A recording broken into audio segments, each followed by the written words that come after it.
There has been a certain purposeful, dynamic leadership which Mr. Modi has provided. There is no doubt that he has given a certain sense of energy to the office of Prime Minister. Not just in terms of communication, but in terms of constantly being virtually on the road, announcing something new, something different, giving a sense of positivity to government and governance. I think that's been the great strength of this government.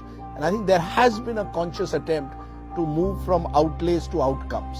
And I think that's important for any government to focus on outcomes, not just on outlays. And I think Mr. Modi, with his positive energy, has given a sense of dynamism to the entire central government process. The thing about Mr. Modi is that he never leaves any space for the opposition.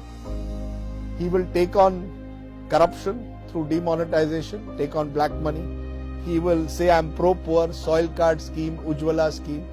He will show muscular diplomacy, surgical strikes against Pakistan. He will reach out to young India, start up India, stand up India. He will reach out to business and talk about Make in India.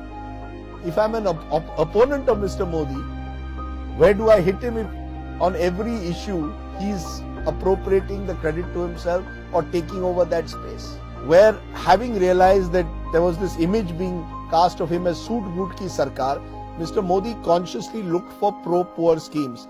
Some of which, like the soil card scheme for farmers or the Ujjwala scheme for providing LPG, for providing kerosene stoves at cheap rates, have been pretty successful.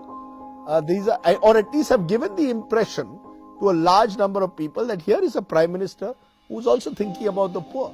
Purely for his ability to take risks in the context of demonetization, you'll have to give very high marks. And I think he also was able to send out a certain fear factor amidst those who hold large amounts of black money.